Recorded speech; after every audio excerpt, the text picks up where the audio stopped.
নমস্কার বন্ধুরা, আমার রান্নাঘরে তোমাদের স্বাগতম। আজকে আমি ট্যাংরা মূলো আলু দিয়ে ভাপা করব। 4টে ট্যাংরা মাছ নিয়েছি। তোমরা যদি ছোটো ছোটো ট্যাংরা মাছ পাও তাহলে সেগুলো দিয়ে করো। আর নিয়েছি মূলো। আমি 4টে ট্যাংরা মাছ নিয়েছি আর 2টো মূলো কেটে ধুয়ে রেখেছি। আর 2টো বড় সাইজের পেঁয়াজ নিয়েছি আর 2টো আলু নিয়েছি, একটা টমেটো নিয়েছি। তোমাদের যে মশলাটা দেখিয়েছি সেটা আমি পেস্ট করে নিয়েছি। এবার আমি শুরু করব। এখন আমি গ্যাসটা জ্বালিনি, কড়ায় সর্ষের তেল দিচ্ছি বেশ খানিকটা।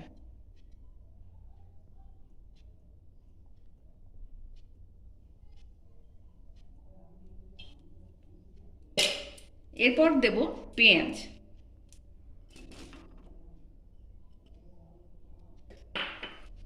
এরপর আলু আর টমেটো, এরপর মূলোগুলো, এরপর দেব মশলাটা,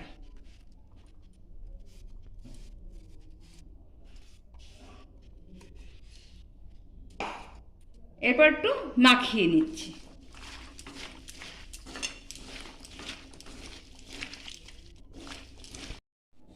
দেখো বন্ধুরা, আমি এখন একটু ঢাকাটা খুলে তোমাদের দেখাচ্ছি।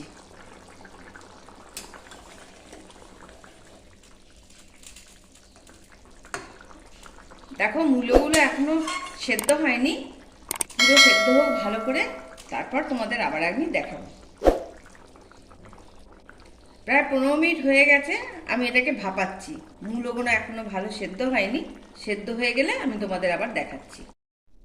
বন্ধুরা, আমি এবার ঢাকাটা খুলে তোমাদের দেখাচ্ছি। এই দেখো, এরকম হয়েছে। তোমরা করে খেয়ে দেখো, তোমাদের আশা করছি ভালো লাগবে। আর 50 মিনিট লেগেছে আমার পুরোটা করতে। বন্ধুরা, আমার রান্না হয়ে গেছে। এবার আমি এটা গ্যাসটা বন্ধ করে দেব। আমার রান্না হয়ে গেছে, গ্যাস আমি বন্ধ করে দিয়েছি। আজকে তাহলে চলি বন্ধুরা, আবার নতুন কোনো রান্না নিয়ে তোমাদের সামনে হাজির হব।